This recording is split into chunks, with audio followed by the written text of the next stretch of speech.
Hello and welcome to another Lead Forensics webinar. This one is called Key Tactics to Engage the Decision Maker. My name is Joe Ducaro. I'm the Brand Awareness Manager for Lead Forensics, and I'm joined today, as always, by an expert panel of speakers today. So with us we have Toby Fellows, who is Global Head of Mid-Market Sales at Lead Forensics. Give us a wave, Toby. Hello. We have Matthias Schaper, who is founder at SDRs of Germany. Give us a wave, Matthias. Hello, guys. And we also have Hamish Stevenson, who is SaaS sales leader by day, mentor of future SaaS salespeople by night. Hamish, hello, give us a wave. How you doing? Hi guys, right, thanks very much for joining us. We will be using the questions function to take questions from the audience, and this can be found in the top right hand of your screen. Please send your questions in throughout the presentation and we will answer as many as we can if there is time at the end. So let's get to it. So the first point that I'd like to put to you guys is, why do we need decision makers on a call? And I think we'll start with you, Hamish. Let's come to you with that one first, please. I think it's less about having necessary decision makers on the call from the get-go, and I think it's more about multi-threading your approach and having the right amount of personas on the call. Now, like, we've all been in situations before when we've sold a deal and we're trying to sell a deal, and there's we've got people from all over the company, but unless you actually are solving the right issues and having the right people in the room, you're having the skeptic, you're having the executive sponsor, then your deal flow is going to really blow out of proportion. So I don't know, like, do we need the decision makers on the call? Of course, at some stage, but it's just about having the different set of buying personas. And Mattia, what are your thoughts on that one? I think I'll probably, as in every webinar that I do, I'll bring in the SDR perspective a little bit more, right? And when I saw the question in the brief, I was thinking about it actually, because in the beginning, when I had just started in SaaS sales, I had no idea what a key decision maker even is and what the persona is that I should be reaching out to, right? So for me, everyone with a manager in the name was someone that is probably a key decision maker, because I had no idea, right? So I was talking to like marketing managers, and I was always booking meetings with marketing managers, which was quite easy to do actually. But at the same time, when we got on the call, they had no decision-making power. A lot of the times they didn't even know what they were talking about, right? And in the end, I would just be wasting my time, because yes, I might get a couple of informations out of them, but then I still have to do the extra work to then actually engage the person that is going to make the decision on this. So I think just understanding that who is the decision maker is super, super, super important. And then at the same time, if you don't have the decision maker on the call, the deal is not going to go anywhere, right? Like, you can always be talking about, like, I remember talking to marketing managers about all of their problems, and I was like, yeah, it's so clear that you have a problem and you need our product.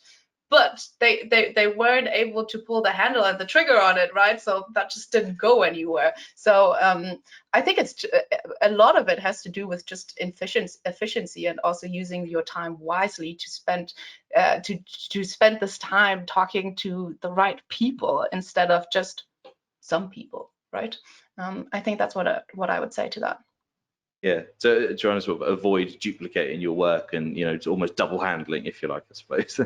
Yeah, 100%. Like, I would even go as far as nowadays, most of the times I go to the highest person ever, like to the CEO, for example, because I know then that will make my time so much more efficient, right? I don't want to be spending all this time with people that can't take any actions.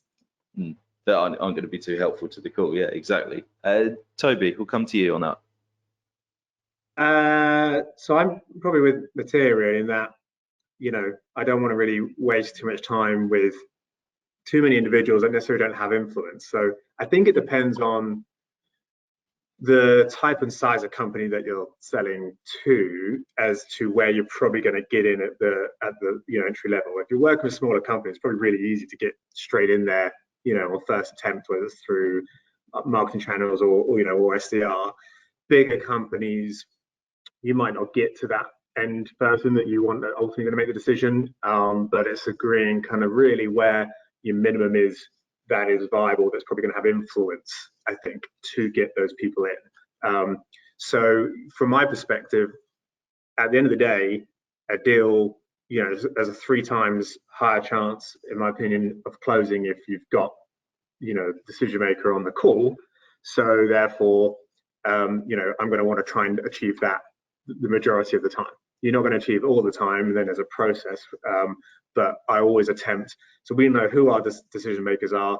We'll, you know, enrich data to try and get key people, and then we'll always target them at the top level, and then you work your way down. Like, you don't want to work your way up. You're always going to go top and work your way down. It's just more efficient for your time. And so how would you go about prepping sort of the key stakeholders in advance then? Would it be in a similar manner to you've just described, or?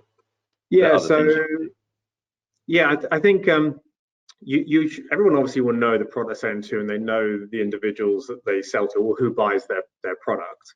And then really you've got quite a few different channels really. So, you know, for example, we naturally use our own product to find the business that's in the market, and then we'll use lots of different tools, things like you know, Cognism, Lusher, Datanize, etc. Companies that can then give you kind of like direct contacts into those individuals, so that you've got the best possible chance. You know, since COVID and where there's a lot of hybrid working and things like that, the office number didn't necessarily is always kind of the go-to anymore. You have to kind of look at different channels, plus then LinkedIn, plus get emails, etc. So really, we'll get our key, you know, personas and profiles, get as much contact information for them as possible, and then we'll kind of then go after them that way. You know, really, we're trying to target what is known as like the man, like whoever has like either the money, the authority, or the need for that product. And you're going to go after those who have influence. So LinkedIn's great. You know, Sales Navigator. There's tons of tools and things that you can use, but you know, find out who you need, get as much information on them as possible, then go to them direct and keep working them until you get somewhere.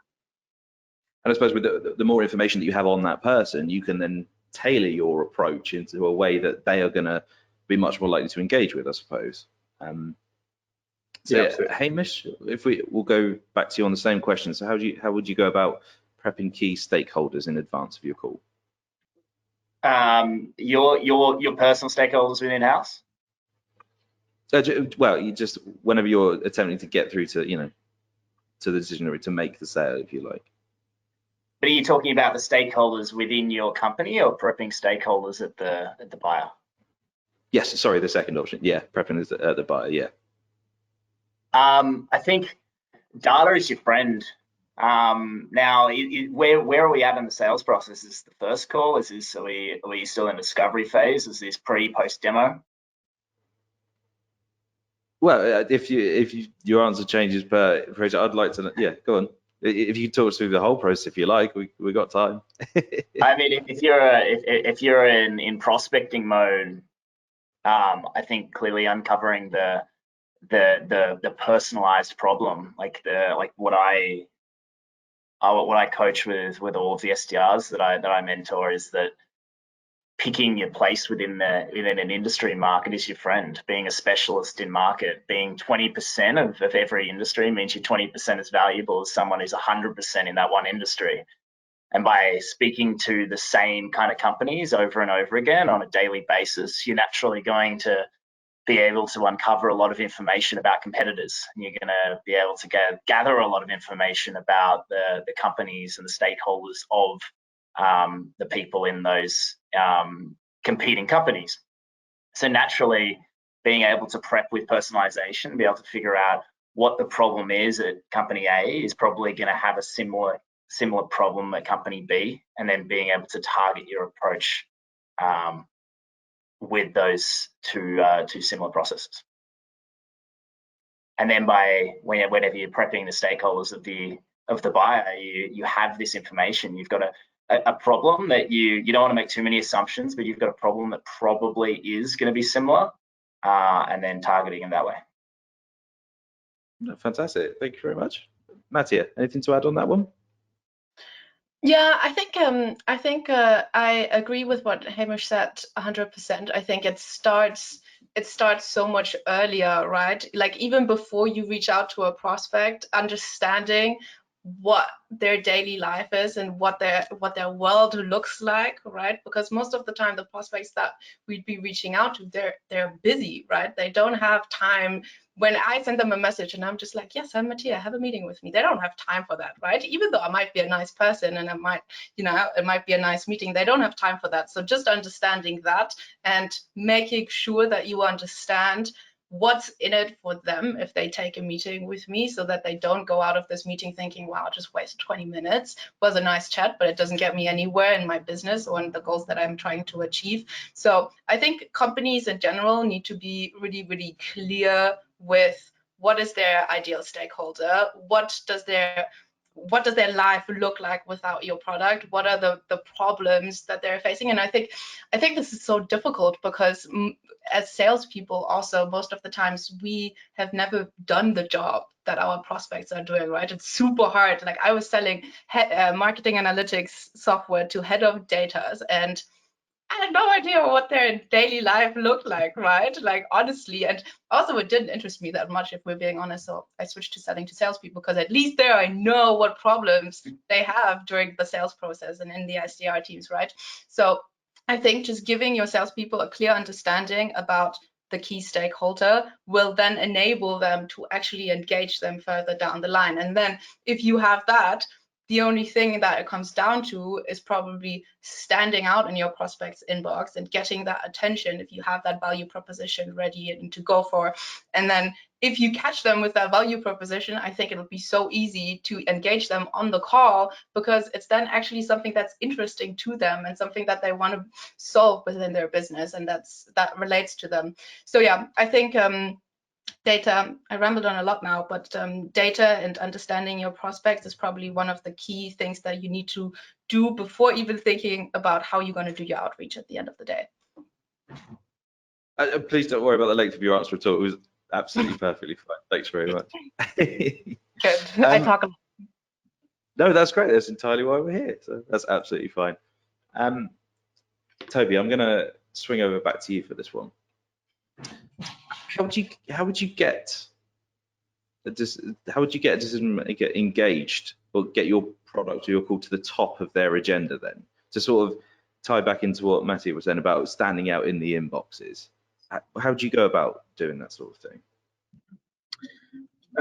Well, I think there's quite a lot of levels to that, as in, if you're talking about like outreach and content and things like that, they're going to be engaging to them and pique their interest. And I think probably Hamish has probably covered that side of things. If you're targeting them and you can get them on a call or a meeting in the first place, then you've got the opportunity. But I think probably, for the benefit of those that are listening, the challenge that they probably have is, well, let's say I don't have the decision maker.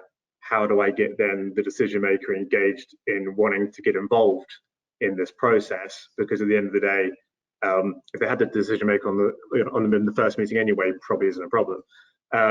So that then gets in a bit meatier, really, because when it comes down to like, why would a decision maker want to get involved in that call, meeting, etc., or why would it be important to then suddenly put in their agenda? And that really then kind of comes down to probably a few things. So I'd say at the end of the day, establishing a pain, like, in any sales process, you need to understand what the pain is in that business, what they want to fix.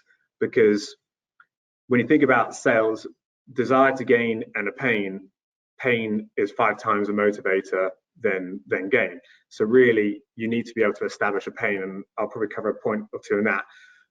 Then obviously, I suppose that's for the business.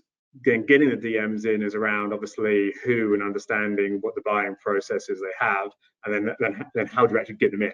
I mean, we could get into probably do a whole webinar on coaching how to do that. But so for pain, like, you understand for the business, like, what the problem they have, how have they tried to resolve it already? Did it work? How much do they think it's cost them in the first instance? What impacts it had them personally? Do you have a timeline to fix it?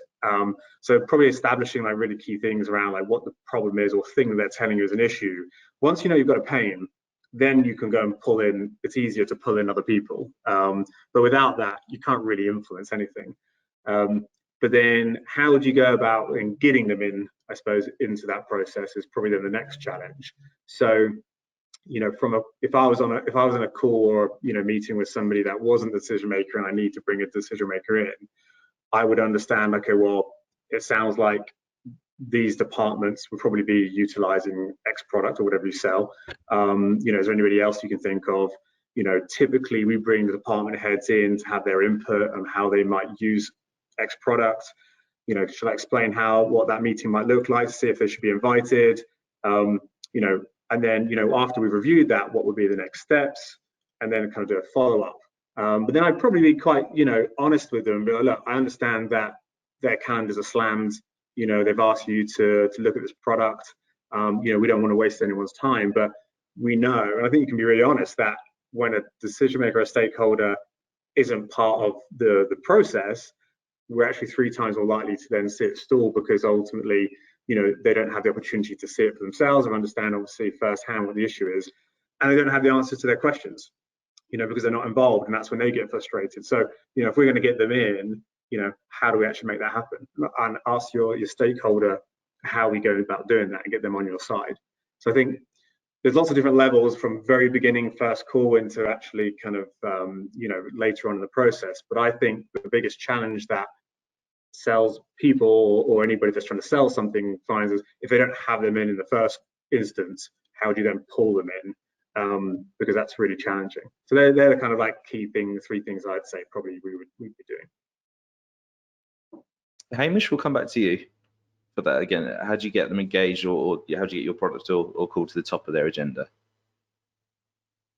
It's so easy to say, just go for the CEO and then don't look back, and then engage them, because they're going to be the executive sponsor. They're going to have the money. They're going to have the cash. But how often is that actually a viable option? Like, it's unless you're selling to SMBs and startups, the chance of actually getting in a CEO on a discovery call is like next to nothing. You probably won't see them for the whole process.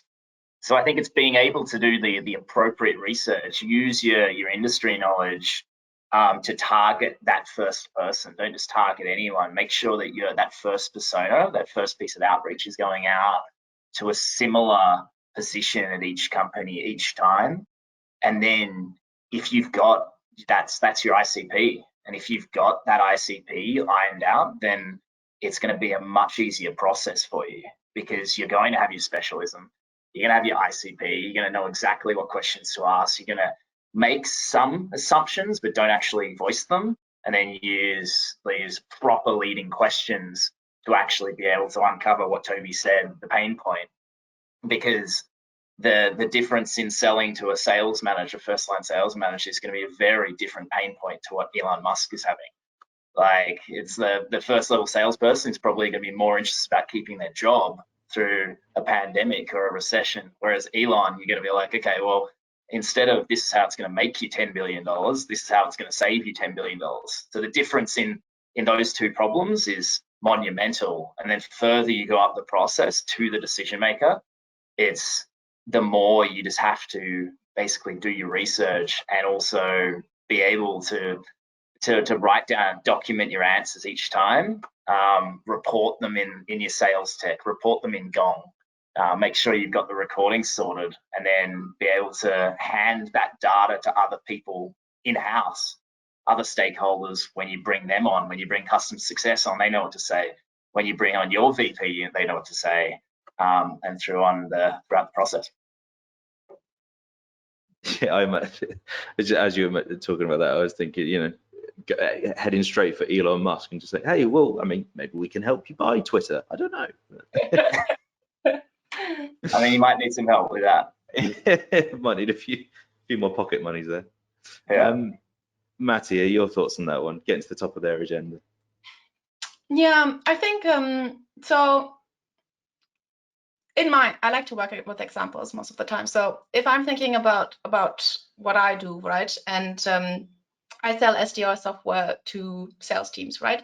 And the key decision maker most of the time would probably the CSO or the head of sales, right? But a lot of the times the CSO and the head of sales actually doesn't, like, they're so far away from the SDR team that they don't even understand the problems that the SDR team has, right? So sometimes it's very difficult to actually engage your the head of sales on the call because he's just so far away from what is happening on the ground.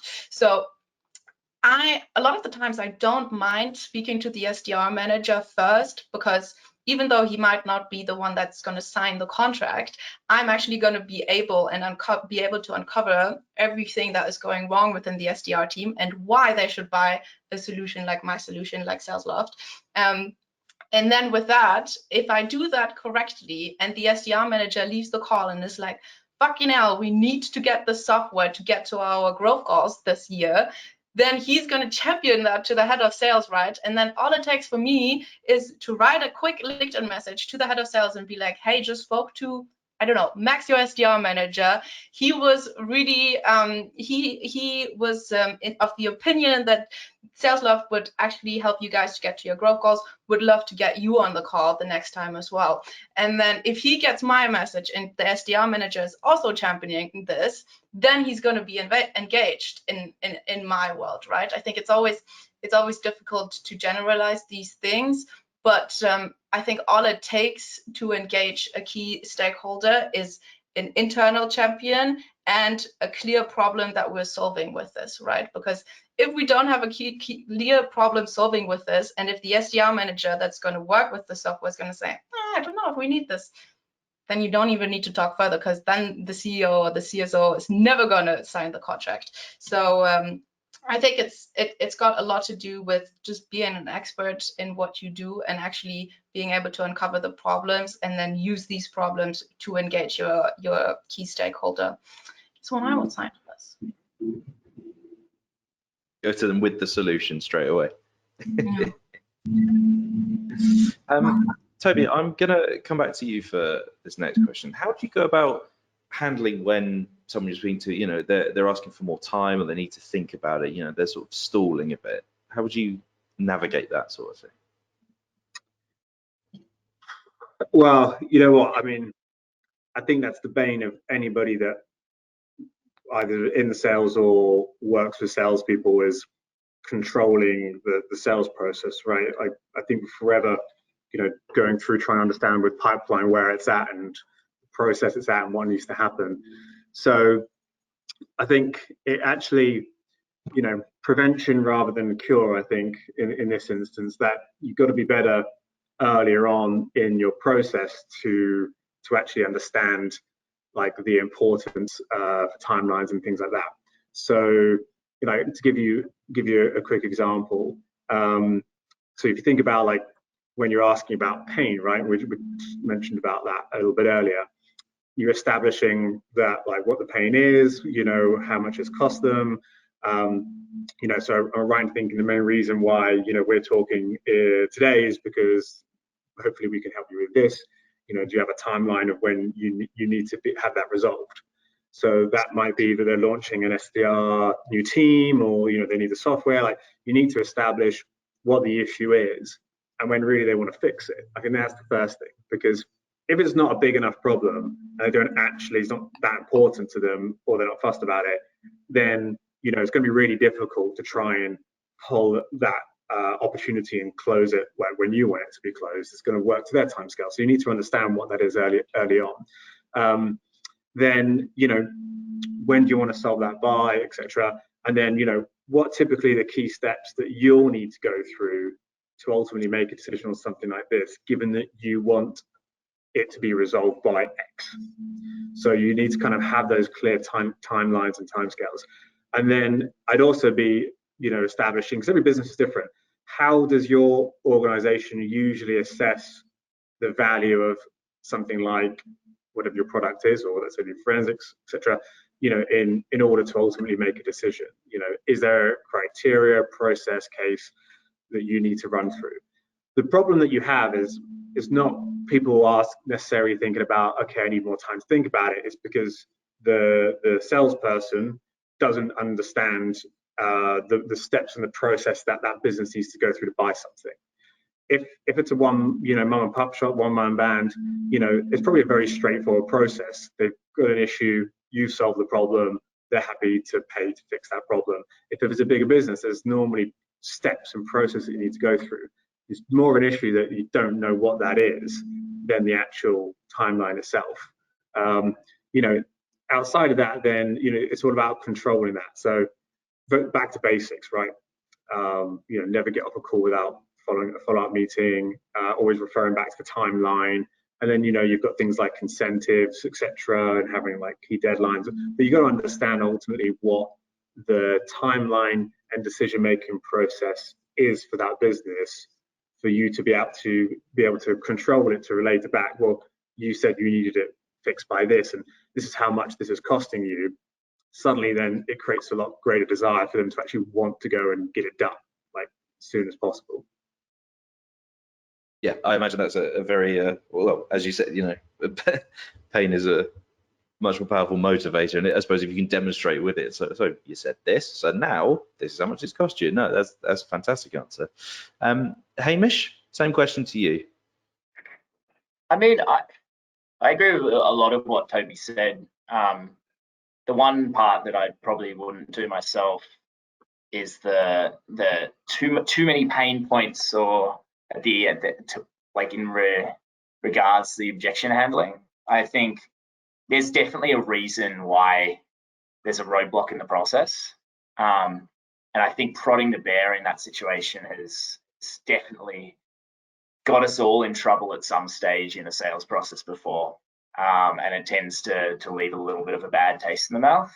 What I do, I think it's all about being able to ask the right questions early in the process. It's all about multi-threading. It's bringing on the right people onto the call so that you've got your champion in the room, you got your friend, you got your ally. So when the skeptic comes in, then and the roadblock comes in, you kind of got people battling for you behind closed doors, so that even if it's a roadblock, it will come back in the future.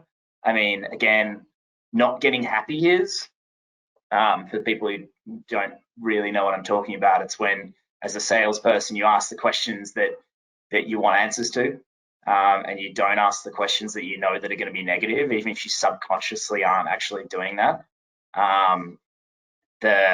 I think an example of that is just knowing the answer to a question before you ask that. Like, I think a lot of people overestimate the wealth in that, because if you already know the answer, then you're not actually being a terribly good salesperson. Like, you want to actually uncover some more information, and then just with all of that information, if they still don't want it, just walk away. Like, it's okay to say no. It's okay to walk away from the deal if it's going to waste another 10 hours next week or next month from your executive team jumping on sales calls. Because at the end of the day, as salespeople, we're quite emotive people, and if we stick to one deal and let it get to us, then it's not going to do wonders for anyone. Mateo, you seem to be nodding in agreement of that. Is that a fair assessment, or you got anything more to add for us? Yeah, no, I think that makes total sense what Hamish said. I think from my perspective, every time someone tells me, oh no, not today, or in 10 months or whatever, I always think, okay, is it actually because now is not the right time for them? Or is it because they are, not focusing on it and they're just trying to get rid of me as a salesperson, right? So I think that is always really, really important to understand, because if I know that, I can then take action on that, right? Like, if I have the feeling he's just trying to get rid of me and he doesn't want to prioritize this now, then I can very honestly and authentically talk to him about this and be like, hey, I have the feeling you are just pushing me away. What is the actual reason that this is not moving forward? And then they're going to be much more receptive of that and actually tell me the reason, and then I can work with that, right? If they then tell me, well, it's because we still need to, implement Salesforce before we implement something else, and I'm like, okay, fine, that is okay, we can work with that. That is a reason. Like, let's get you in front of a customer that has done both at the same time, and let's work on that problem. But as long as I don't know why there is a roadblock and why we're not moving forward with this, there's nothing that I can authentically be doing about this, right? And what Hamish said of just letting a deal go as well, you know, like sometimes I work so hard for a deal and opening up an opportunity, and I've prospected them for 3 months, and we've done the disco, we've done the demo, and then we just find out it's not the right time. They're not focusing on it. And then that hurts my heart because I've spent so much time in opening this business, right? But at the same time, that's just how life goes. That's how sales life is. And then I put a note into my calendar, and I'm like, okay, that in 3 months, I'm going to reach out to them, and they're going to be ready. And they're not completely lost, right? They just moved into the future, and it's an opportunity in the future. It's just not an opportunity now. So let's focus on the opportunities that are actually going to close now rather than sulking about it. So yeah, I think asking honest questions and really getting to the bottom of some of these time excuses is probably the way forward for me. Did anyone have anything more to add on that? Because there was a couple of, you know, exchanging of views there. Does anyone have any more to add on that one? No, we're all happy. Amazing. Okay, so what would you recommend is the best approach to follow up on a decision? And Toby, again, I'll come back to you to start with this one.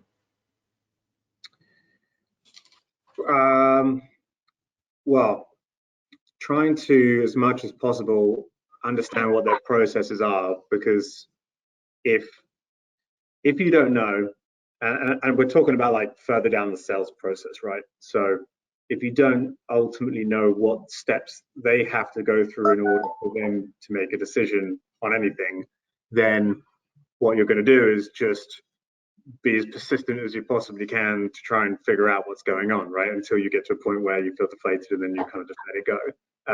So you need to understand, I suppose, what their decision-making process is. What are the steps that they have to go through? You know, is there a legal? Is there, you know, procurement they have to go through? Is there, you know, the different decision makers and finance and budgets and things like that they have involvement in? So I think having a good grasp of that in the first instance is I think really important, because then you can then choose, I suppose, the right action to follow up with, because otherwise you just can come across as, I suppose, needy, persistent, etc. So you know, I think it's fairly straightforward, is understanding, you know, you generally have a champion, a stakeholder, you know, in the business that is going to sort of be there for you. You can, I think, you know, put on them to understand those kind of timescales, etc. But really, it's just actually is very, I think, very basic. It's very straightforward in that want to know what their actual decision process is, so they're not stressed out, worrying like, why hasn't it happened? Why haven't they come back to me, etc. Because maybe they just have a set process they've got to go through. And then, you know, following up and always having clear, defined next steps. You know, when you're next going to get on a call, schedule it in, book it in, etc. And I think, you know, there's plenty of other things that you can kind of get into, but I think the important thing is understanding what their buying process is as a business, and then working to it to then make sure that you've got clear, you know, touch points throughout the process to keep you top of mind. Absolutely, guys.